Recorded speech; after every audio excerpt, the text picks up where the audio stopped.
할렐루야.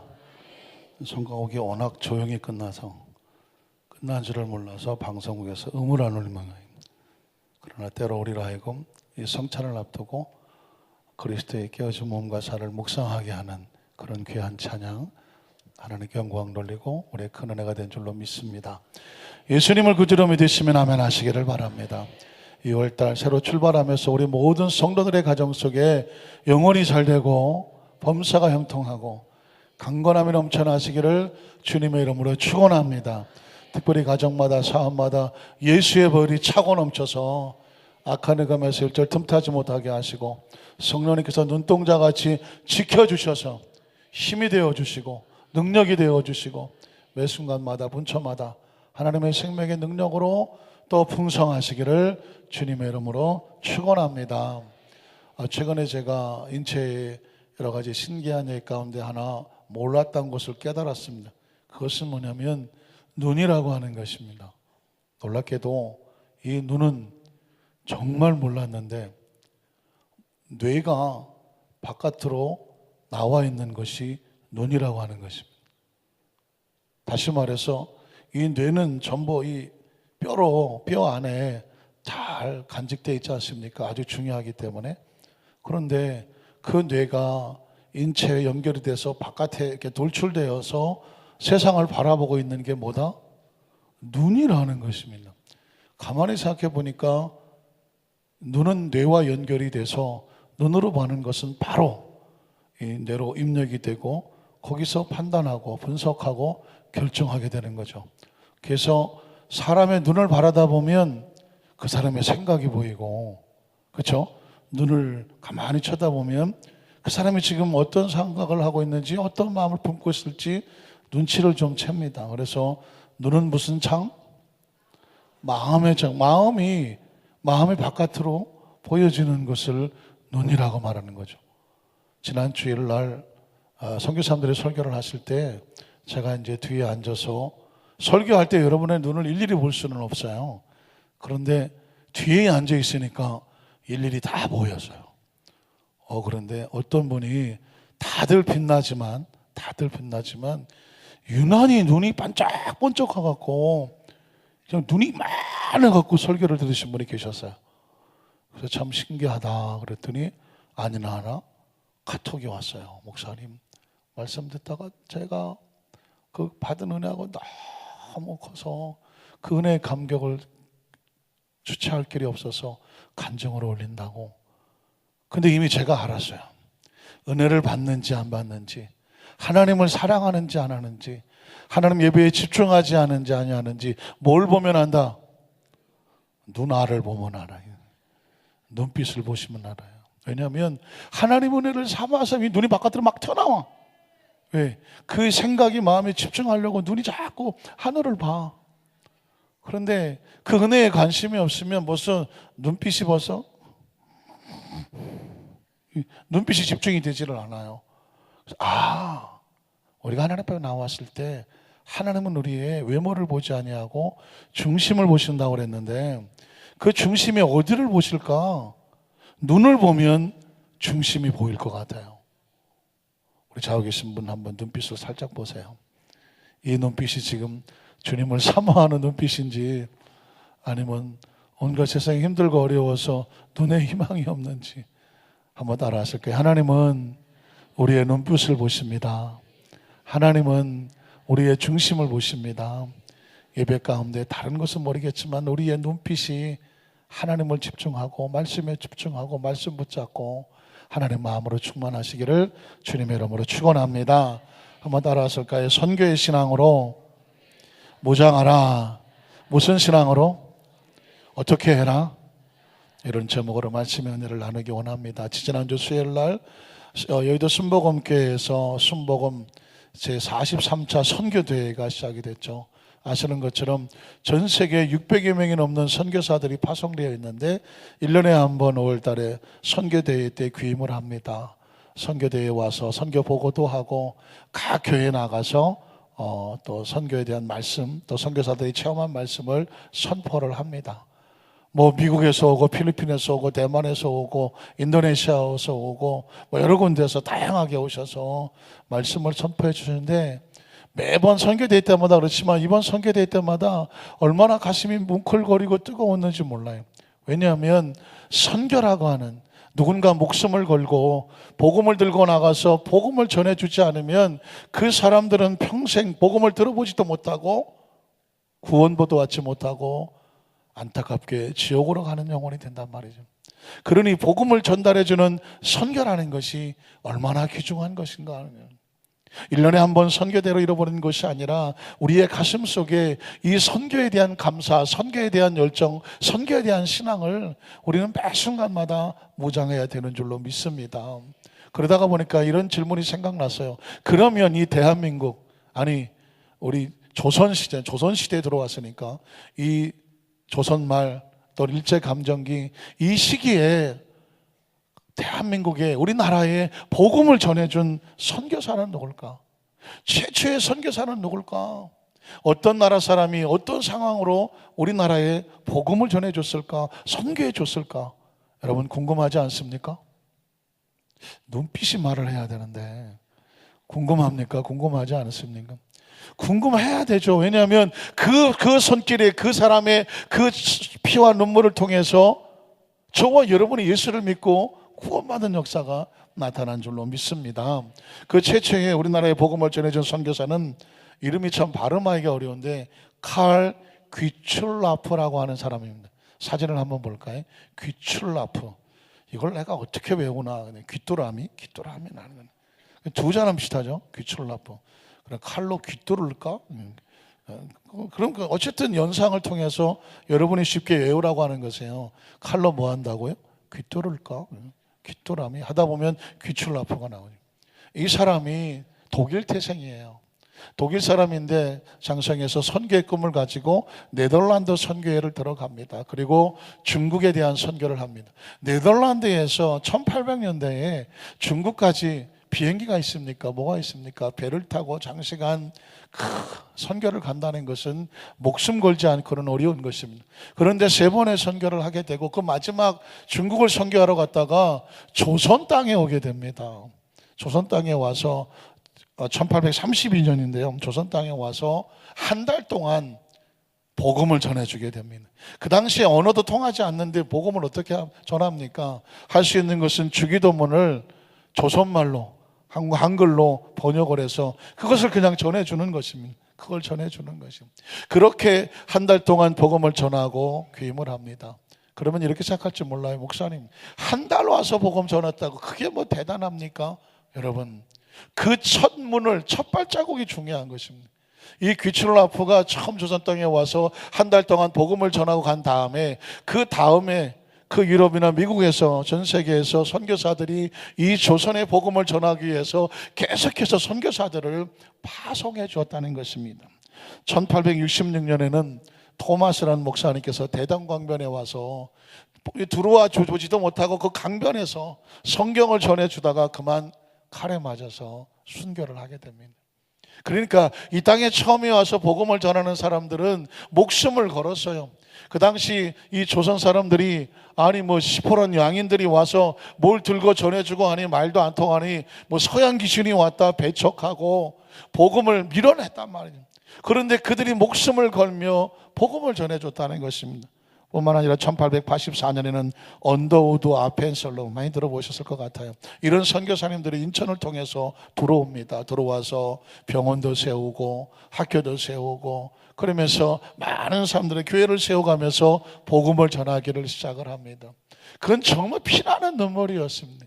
얼마나 많은 선교사들이 있었느냐. 여러분 마포에 가면 양화진이라는 곳이 있는데 양화진에는 외국인 선교사들이 그 선교하고 선교했던 역사를 기록해 놓은 기념관입니다. 거기에 145명의 외국인 선교사들과 그 가족들의 무덤이 있습니다. 묘원이 있는 것이죠. 그들에 대한 기록이 있는 것입니다. 그들 하나같이 목숨을 이 조선 땅에 복음을 위해서 피 흘려 묻었습니다. 그 눈물과 피가 뭐가 돼서 생명이 돼서 예수를 믿는 사람들이 늘어나고 초창기 기독교인들은요 거의 순교당했습니다. 그 집안에서 쫓겨났습니다. 그러면서 불구하고 예수를 믿는 복음을 가지고 그 복음을 전하면서 세월이 흘러서 불과 100년 만에 여러분 전 세계 최대 교회가 대한민국에 있고 각 교단에 전 세계 가장 큰 교회 15교회가 대한민국에 있고 각 교단의 제일 큰 교회가 대한민국에 있어요. 미국 다음으로 전 세계 선교사를 많이 파송하는 나라가 바로 대한민국입니까? 이 모든 것이 바로 그 선교사님들의 피와 눈물과 그들의 생명 쏟은 선교의 결과인 줄로 믿습니다. 그분들 얼굴을 본 적이 없지만 우리 감사의 박수 한번 할까요? 왜냐하면 그들의 땀과 눈물과 생명의 소돔이 있었기 때문에 저와 여러분이 아주 자연스럽게 예수를 믿고 하나님의 자녀가 된 것을 우리는 감사합니다. 저는 그러면서 그렇다고 하면 복음은 2000년 전에 예수님이 오셔서 그 복음이 로마로 가고 로마에서 영국으로 가거든요.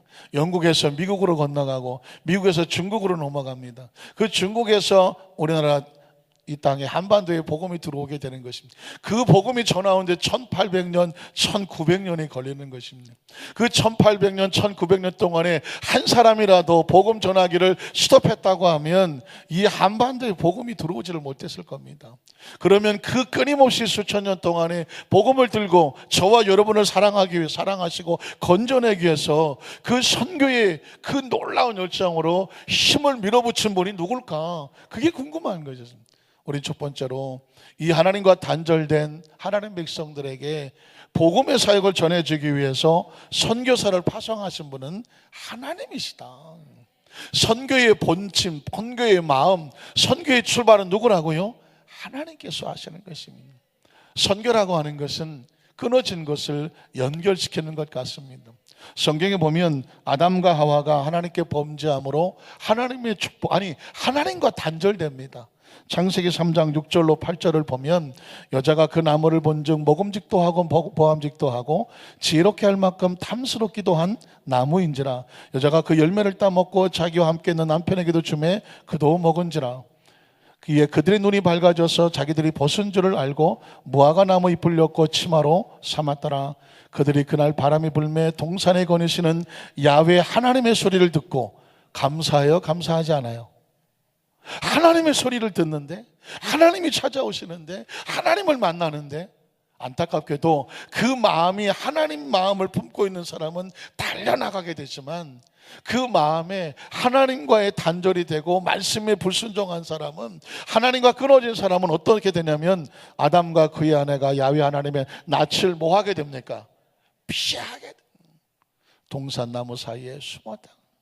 너무 보고 싶은 사람은요 저 소리만 들어도 막 미친 듯이 달려나가서 보고 싶어 합니다.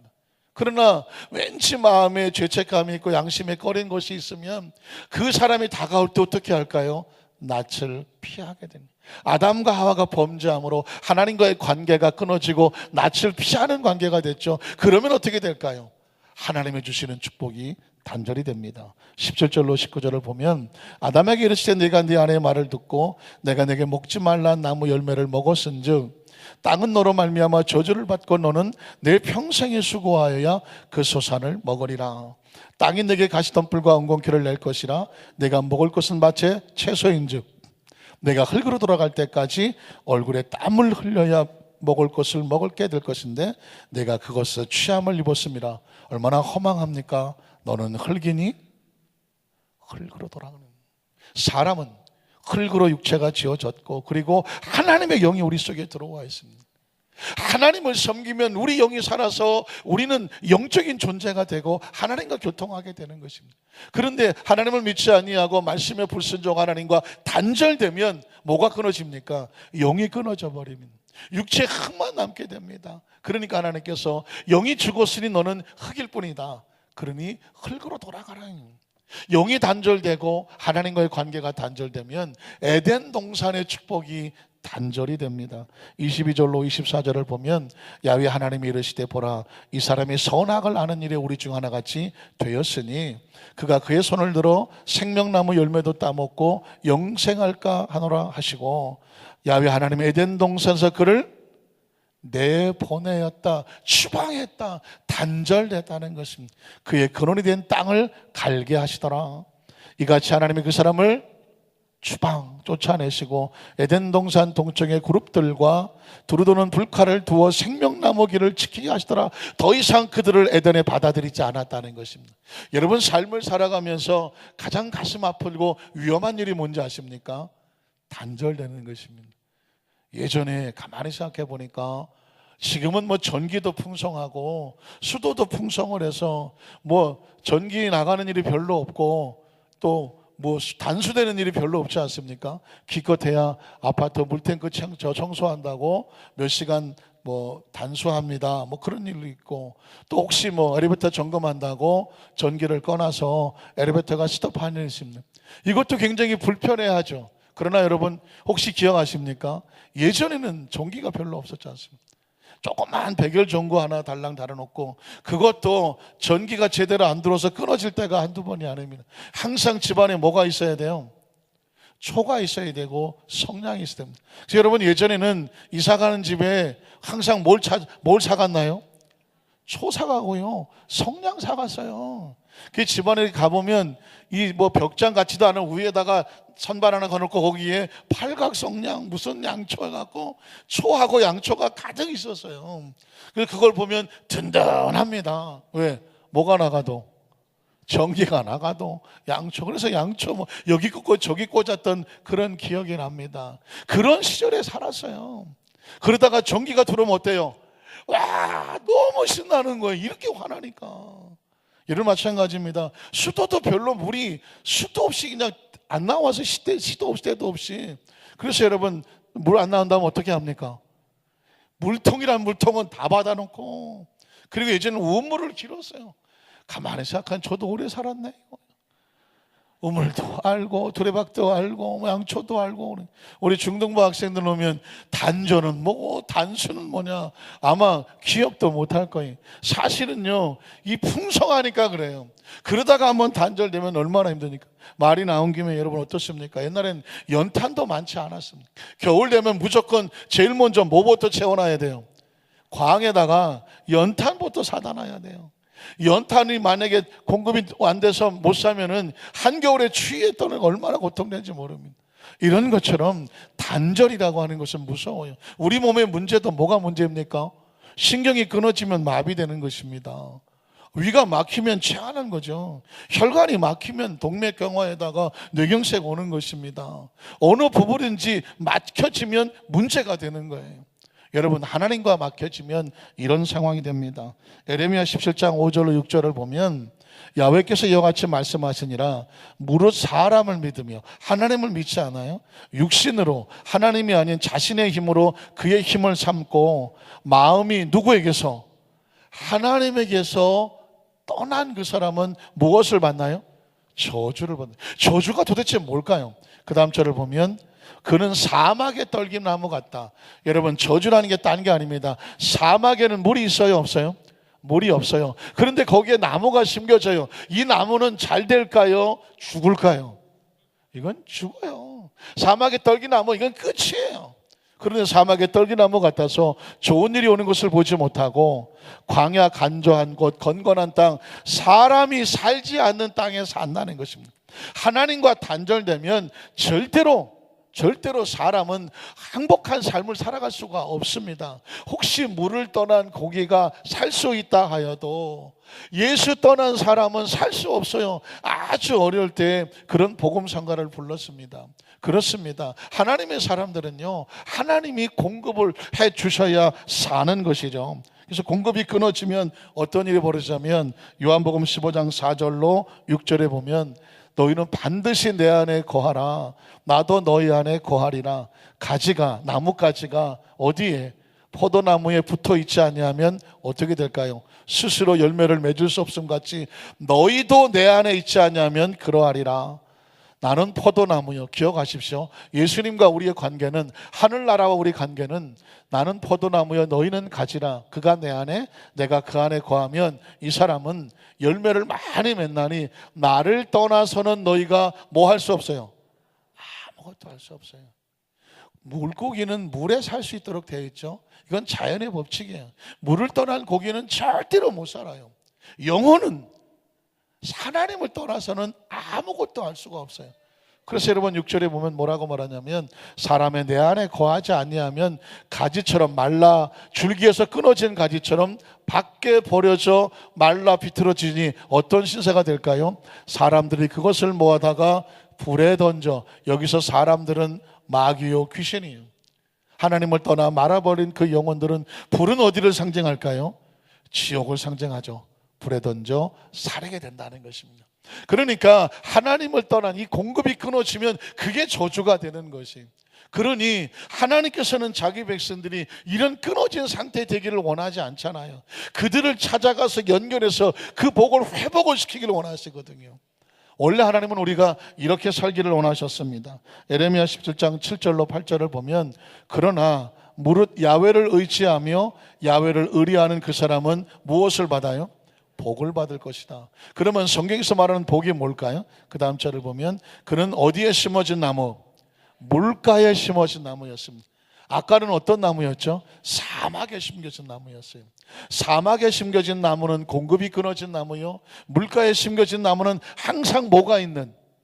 공급이 있는 나무예요. 물가에 심겨진 나무가 그 뿌리를 강변에 뻗치고 더위가 올지라도 두려워하지 않아. 왜? 항상 물이 있으니까. 그 잎이 청청하며 가무는 해에도 걱정이 없고 결실이 그치지 아니함 같으리라. 성경은 그래서 복 있는 사람을 이렇게 말하죠. 시편 1편 1절로 3절입니다. 복 있는 사람은 악인들의 꾀를 따르지 아니하며 죄인들의 길에 서지 아니하며 오만한 자들의 자리에 앉지 아니하고 오직 야훼 율법을 즐거워하여 그의 율법을 취하러 묵상한다. 다른 말로 말하면 하나님과 늘 관계에 성공한다. 늘 하나님 안에 있는다. 하나님부터 공급을 받는다. 그러면 그 사람은 3절이 어떻게 될까요? 그는 시냇가에 심은 나무가 철을 따라 열매를 맺으며 그 잎사이가 마르지 아니함 같으니 그가 하는 모든 일이 다 제가 제일 좋아하는 단어예요. 뭐 하리로다? 형통하리로다. 한번 따라 하실까요? 형통하리로다. 형통하리로다. 하나님께서 저와 여러분에게 이렇게 되기를 원하셔요. 여러분 머릿속에 의식 속에 반드시 기억했다는 바로 형통이라는 단어예요. 시골에 어느 절이 있었는데 그 절에 조그만 아이들을 어려서 절에 받아서 동자승이라고 그러죠. 머리를 빡빡 깎고 나중에 승려가 되기 위해서 잘 교육시키는 동자승들이 있었습니다. 근데 동자승들이 새벽에 일어나서 연부를 해야 되는데 자기들끼리 모여서 이런 노래를 불러요. 내게 강 같은 평화, 내게 강 같은 평화. 주지스님이 보다가 이게 무슨 유행가인가? 내게 강 같은 평화, 내게 강 같은 평화. 근데 좀 있더니 할렐루야 하는 거예요. 깜짝 놀란 거죠. 그 동자승들을 불러갖고 야 이놈들아 너 무슨 소리 무슨 노래야? 했더니 아니 주지스님 저 밑에 그 뭐 교회가 있는데 갔더니 맨날 그런 노래 불러요. 무슨 교회가 있어? 가봤더니 교회가 하나 개척을 했어요. 개척 교회니까 뭐 종도 달아놓고 모이면 늘 막 내게 강 같은 평화를 막 큰 소리로 찬송을 부르는 거예요. 계속 틀어놔요 찬양을. 동자승들이 고민 내려가니까 너무 재밌는 거예요. 자기들끼리 모여서 내게 강가 신나게 부르고 할렐루야 손도 할렐루야 막 드는 거예요. 그러니까 절에 와서도 앉아갖고 계속 내게 강 같은 평화를 부르는 거예요. 주지 스님이 너무 야 너네는 그런 거 부르면 안 되는 스님 될 사람이야. 다음에 혼나. 그랬더니 네 하고 돌아갔는데 좀 이따 보니까 자기들끼리 모여서 또 할렐루야. 그래서 이 주지 스님이 안 되겠다 싶어갖고 노래를 못 바꿀 것 같으니까 가사를 바꿔줬어. 내게 관세음보살 내게 관. 그러니까 이 곡은 못 바꾸니까 관세음보살만 말하겠어. 그랬더니 동자승 하나가 묻는 거예요. 스님 그럼 할렐루야는 어떻게 해요? 할렐루야는 거기까지 생각을 못했으니 그거 나가라 하세요. 그래서 그렇게 보냈어요. 그랬는데 그때부터 이 주지스님 머릿속에서 내게 강간 이 멜로디가 떠나질 않는 거예요. 다음날 새벽에 또 아침에 연부를 했는데 반야신경을 해야 되는데 마하바냐 이렇게 외워야 되는데 마하바냐 반야신경 이게 자기도 모르게 막 그렇게 하는 거예요. 그 옆에 있던 동자도 신났어. 아, 가사를 바꿨구나. 마하바냐바. 나중에 할렐루야 다들 놀래가고 깼다는 것입니다. 그 얘기를 듣고 제가 깨달은 게 뭐냐면 듣는 게 무서워요. 여러분, 자기들 모르게 그냥 들은 거예요. 그런데 그게 의식 속에 자기도 모르게 행동하게 되거든요. 저는 여러분에게 자기도 모르게 행동하기를 나는 형통한 사람이다.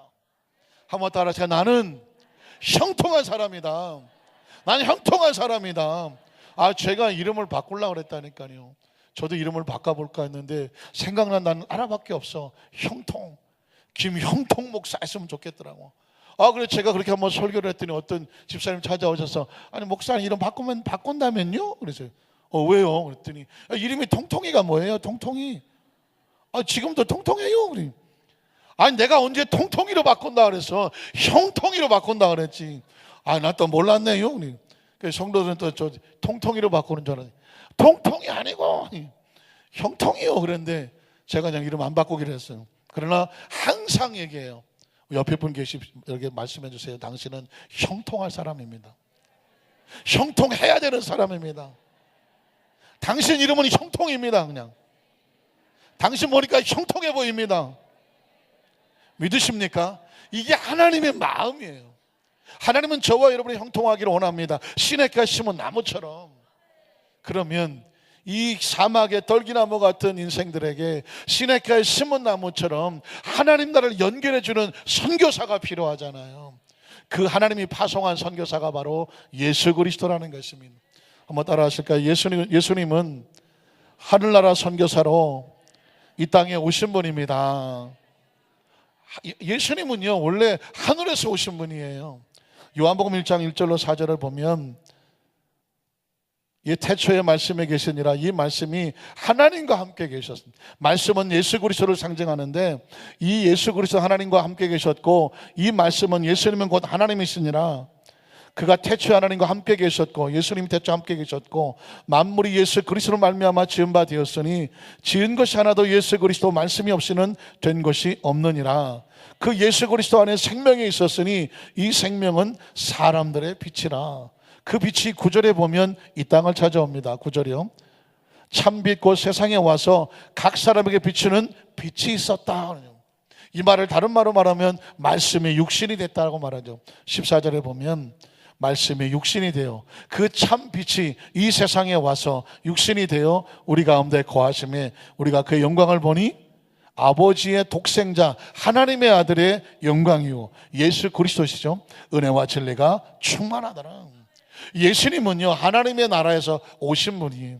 이 세상과 연결시키러 오신 분이죠. 그래서 하늘에서 오신 분은 예수님밖에 없어요. 왜 예수만 믿어야 되느냐? 다른 사람도 많은데 안타깝지만 예수님만 믿어야 돼요. 왜냐하면 예수님만 하늘에서 오셨습니다.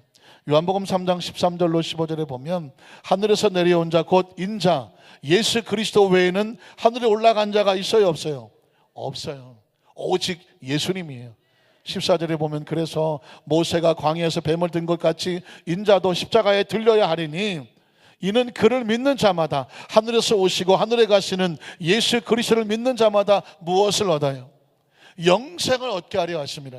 하늘에서 오신 예수 그리스도 그를 믿는 자마다 영생을 얻는데 예수님밖에 없는 거예요. 31절로 36절에도 이렇게 말합니다. 위로부터 하늘에부터 오신 이는 만물 이 세상 위에 계시고 땅에서 난 사람은 땅에 속하여서 땅에 속한 것을 말해. 이 세상에서 아무리 위대한 성현이고 교주고 어떤 종교를 만든 사람이요 철학가라고 할지라도 땅에서 난 사람이기 때문에 땅에 속한 것을 말할 수밖에 없어요. 그런데 오직 하늘에서 오신 분은 누구밖에 없다고요? 예수님밖에 없어요. 하늘로부터 오신 이는 만물 위에 계시나니 그는 친히 보고 무엇을 봤을까요? 하늘을 친히 보고 들은 것을 증언했어요. 그래서 그의 증언을 받는 자가 쉽지 않아요. 우리나라에도 복음이 처음 들어왔을 때에 그 선교사들을 다 때려 죽였어요. 왜? 무슨 소리 하는지 몰라요. 무슨 하늘 소리하고 하나님 소리 얘기하고 예수님 이야기 그거 못 받아들이고 다 죽였어요. 왜 그랬을까요? 하늘의 이야기는 하늘의 영이 들어와서 깨닫지 않게 하시면 깨달을 수가 없어요. 그의 증언을 받는 자가 세상에 없었습니다. 그러나 그의 증언을 받는 자들이 있었으니 그것은 뭐냐면 하나님이 참되시다는 것을 인쳤다고 말하고 있습니다. 한번 제가 여러분에 묻습니다. 예수님이 구주인 것을 믿으시면 아멘 하시기 바랍니다. 제가 끊임없이 묻습니다. 왜 그런지 아십니까? 누구 아무나 예수님을 구주로 믿지를 못해요. 아무리 무슨 석박사를 받아도 그 마음에 하나님께서 너는 하나님의 백성이라고 인쳐주지 아니하면 예수님의 복음을 전해도 튕겨나와요. 그런데 아무리 잘 몰라요. 알아주지도 않고 지극히 평범해요. 그런데도 예수님이 구주인 것을 고백하면 심령이 뜨거워지고 내가 어떻게 하면 예수를 믿을 수 있겠습니까? 마음의 문이 열려져요. 왜 그렇습니까? 그는 하나님의 자녀라고 하나님께서 뭐 해주셨어요? 인을 쳐주셨어요. 도장을 찍으셨다는 것입니다. 저와 여러분이 어떻게 예수 믿었나요? 기적 중에 기적입니다. 어떻게 믿었어요? 하나님이 우리에게 하나님의 자녀로 인쳐주셨기 때문에 수천 년 전에 출발한 복음이 그 누구를 전 눈물 납니다. 저와 여러분 예수 믿으라고 얼마나 많은 사람들이 선교를 했겠어요. 얼마나 많은 사람들이 목숨을 걸었겠어요. 얼마나 많은 사람들이 전도했겠어요. 그리고 저와 여러분에게 전해줘갖고 우리의 마음의 문이 성령님께서 예수를 구주로 믿게 하면서 하나님의 자녀가 된 것입니다. 우리 한 번 더 물을 거예요. 예수님의 자녀 된 것을 믿으시면 아멘 하시기 바랍니다. 감격하십니까? 감동하십니까? 저는 교회에서 가장 무서운 게 뭐냐면 예수님의 이야기를 해도 감동이 없다는 것입니다. 우리가 하나님 이야기를 감동이 없어. 왜? 너무 많이 들었어. 너무 뻔히 하는 이야기예요. 그러나 사랑하는 성도 여러분, 하나님 위에 예수님 위에 우리가 구원자로 고백할 분이 누가 있습니까? 하나님의 말씀이 그냥 우리를 설레게 하고 예수님 그러면 그냥 눈물 나요. 어떻습니까? 우리가 하나님 앞에 은혜를 충만히 삼아하면 주여 성전에 앉으면 눈물이 쭉 나지 않습니까? 하나님 그 심령이 하나님과 교통하고 있지 않습니까? 어떻습니까? 우리 사랑하는 안산교회 성도들이 수십 년 수백 년을 신앙생활해도 늘 어린아이같이 설렜으면 좋겠어요. 말씀을 들었으면 뜨거웠으면 좋겠어요. 기도하면 하나님과 간절했으면 좋겠어요. 예배를 한 번을 드려도 전심이었으면 좋겠어요. 아까 말한 것처럼 이 뇌가 바깥으로 돌출되어 나온 것이 눈이라고 하는데 그냥 눈이 많이 나왔으면 좋겠어요. 눈이 많이 나온다는 얘기는 밖으로 나오는 거예요. 그 심령이 하나님 향한 초점이 고정됐으면 좋겠다는 것입니다. 하나님께서는 바로 당신의 백성들에게 그런 그 구원자로 예수님을 선교사로 보내주신 것이죠. 그래서 예수님이 움직이면 어떤 일이 벌어지는지 아십니까? 하나님의 역사가 나타납니다. 마태복음 4장 23절로 24절을 볼게요. 예수께서 온 갈릴리에 두루 다니셔. 자, 예수님이 다니시는 모습이 상상이 되십니까? 누가 다닙니까? 하나님의 아들이 다닙니다. 상상이 되십니까? 하나님의 아들이 가면 뭐가 움직일까요? 하늘나라가 움직여요. 여러분 적어도 그런 프라이드가 있어야 돼요. 예수 믿는 사람이 움직이면 누가 움직인다? 하나님의 나라가 움직여. 예수님이 움직이니까 사람이 움직이는 게 아니에요. 하나님의 나라가 움직여. 그랬더니 어떤 일이 벌어집니까? 그들이 회당에서 가르치시고 또 천국 복음을 전파하시고 백성 중에 모든 병과 모든 약한 것을 어떻게 하셔요? 고쳐주셔. 다른 말로 말하면 회복이 되는 것입니다. 예수님이 생명이잖아요. 생명이 가면 사망은 떨어져 나갑니다. 우리가 시골에서 많이 해봤잖아요. 컴컴할 때 후라시 들고 비춰나가면 어둠은 흔적 없이 사라져요. 거기에 시간 걸리지 않아요. 적어도 저와 여러분이 예수의 이름이 선포되면 질병이 떨어져 나가고 귀신이 떨어져 나가고 절망이 떨어져 나가고 예수님 안에서 이런 치유 역사가 나타난다. 확신이 있어야 돼요. 왜냐하면 예수님이 움직이니까 모든 병과 모든 약한 것이 떨어져 나가고 24절에 보면 그의 소문이 온 수리아에 퍼져요. 예수가 가면 질병이 떨어져 나가더라. 그래서 사람들이 모든 앓는 자 곧 각종 병에 걸려서 고통당하는 자, 귀신 들린 자, 간질하는 자, 중풍병자를 데리고 오니 예수님 앞에 이 병이 왔으니 어떻게 됩니까? 생명이 그들을 뭐 하시더라? 고치시더라.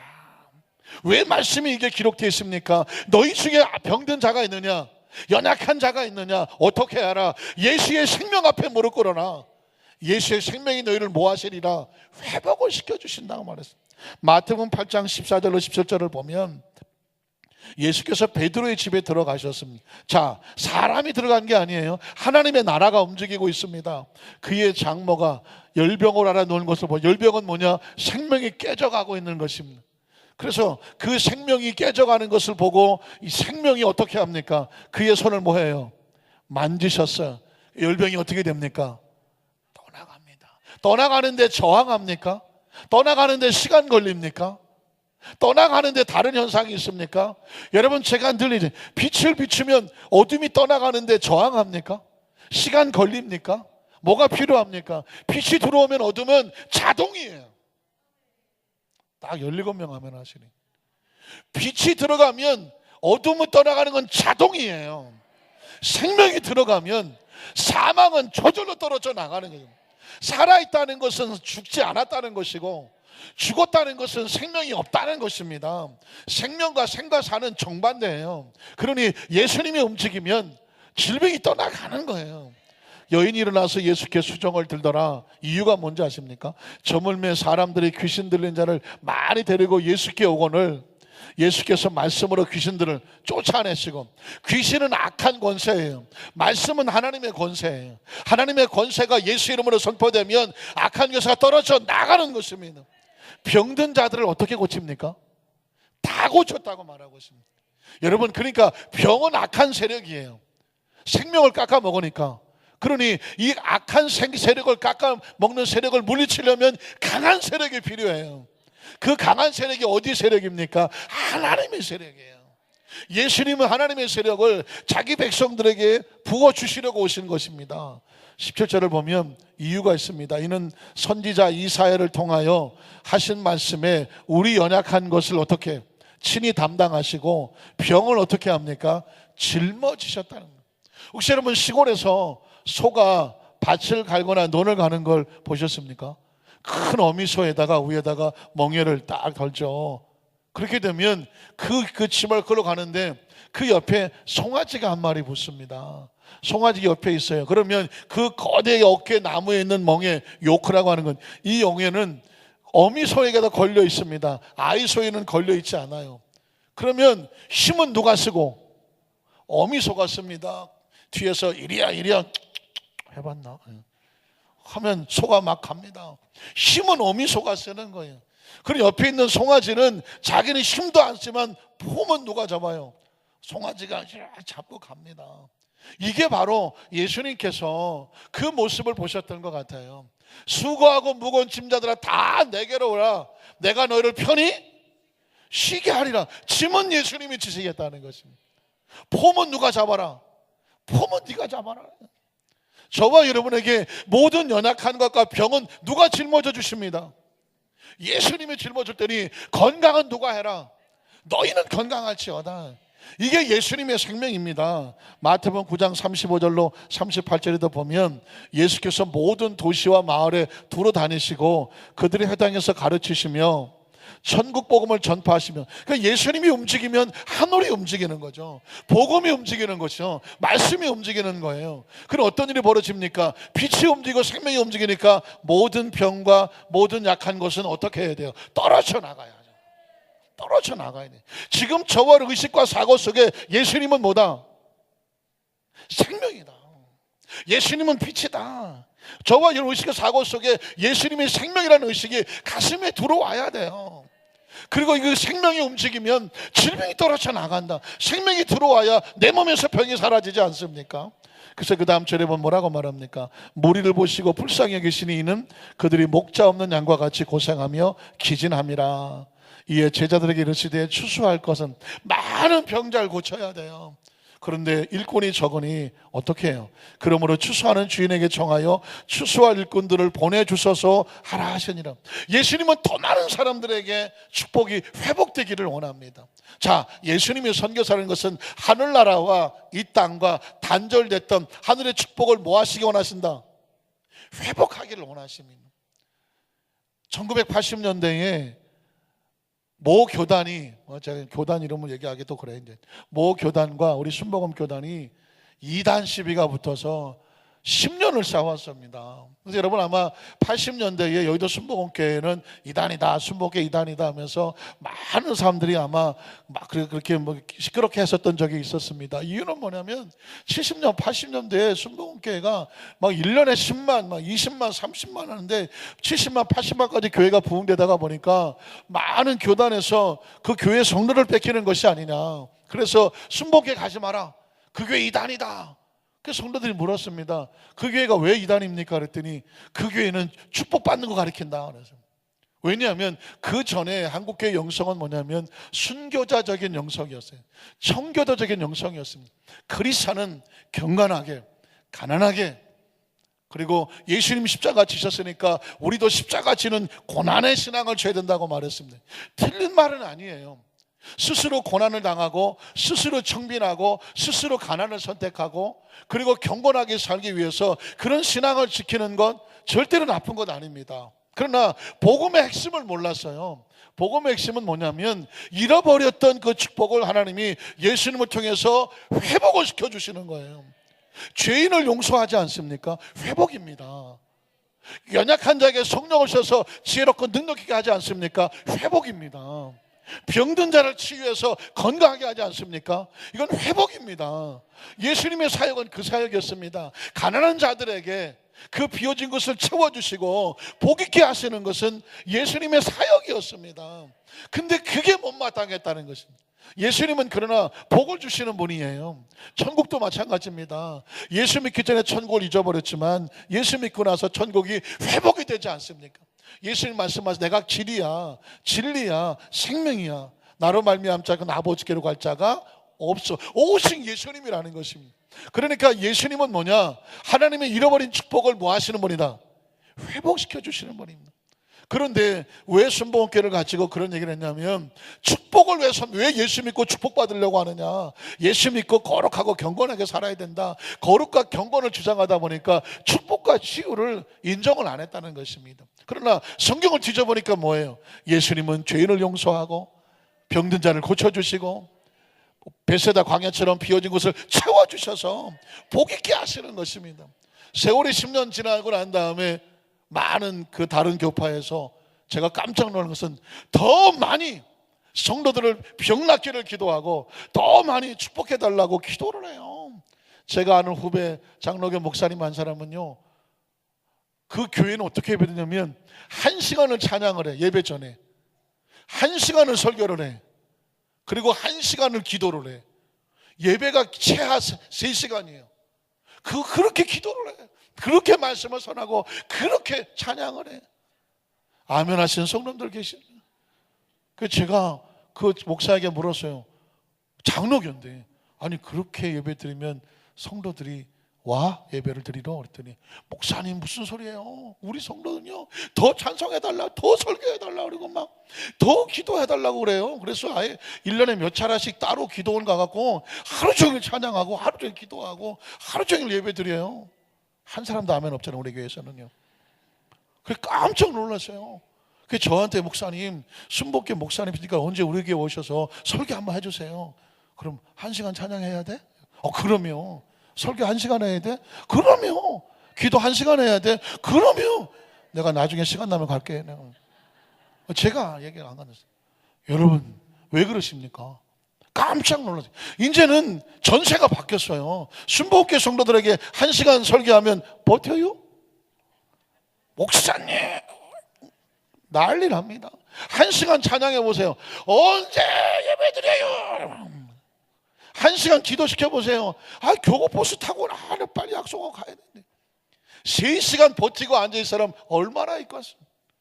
여러분 그 장로교회 그 작은 교회 안에서도 그렇게 예배를 드리고 깜짝 놀랐어요. 그러니까 막 전세가 역전이 막 되려고 해요. 더 많이 은혜 사모하고요, 더 성령 받으려고 하고요, 더 치료 받으려고 하고 더 축복 받으려고 그래요. 이제 예수의 복음을 알았다는 거죠. 사랑하는 성도 여러분, 그렇습니다.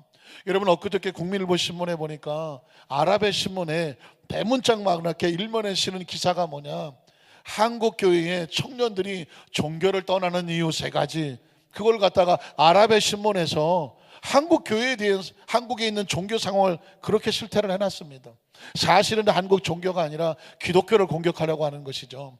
그러면서 한국 교회의 청년들이 교회를 떠난다. 세 가지 이유. 첫 번째는 뭐냐면 교회의 분위기가 너무 계급적인 분위기다, 강압적인 분위기다. 우리 교회하고는 전혀 상관이 없겠습니다만은 교회에 우리 장로님들 계시고 권사님, 안수집사님들 이렇게 오래 신앙사하셔 재직들이 있는데 이걸 계급처럼 생각하는 교회가 있다는 거죠. 그러다 보니까 내가 뭔데 교회에서 숨이 막힌다는 것입니다. 그런 문화를 청년들이 견디지 못하니까 청년들이 떠난다, 그런 얘기를 해요. 사실 좀 우리가 생각해 볼 필요는 있겠죠. 왜냐하면 신앙생활을 더할수록 교회 재직이 될수록 우린 뭐 하냐면 섬기려고 하는 거잖아요. 우리 장로님들도 더 많이 섬기려고, 안수집사님도 더 많이 섬기려고 하고, 권사님들도 더 많이 섬기려고 하고, 그래서 교회가 따뜻하고 부드럽고 우리 어린 학생들이나 청년들이 볼 때에 장로님하고 가더라도 너무 편하고 막 장로님하고 막 이렇게 안기고 막 이렇게 만나기를 좋아하고, 안수집사님, 권사님하고 교회가 가족처럼 하면서 이렇게 따뜻하게 어려워하지 않는 더 친절하고 부드럽고 따뜻한 그런 분위기로 해야 청년들이 그 교회를 지킨다고 그렇게 관점하는, 생각해 볼 이유는 있어요. 또 하나는 뭐냐, 청년들이 교회를 떠나는데 스마트폰 때문에 떠난다는, 스마트폰. 그건 정말 중요한 것 같아요. 왜냐하면 현대인이 스마트폰이 중독이 되어진, 우리 학생들도 스마트폰 옆에 안 두고는 잠도 못 자요. 어제 어느 목사님이 길에서 차를 타려고 했더니 어떤 남자가 급한 일이라고 차를 태워달라고 그러더라고요.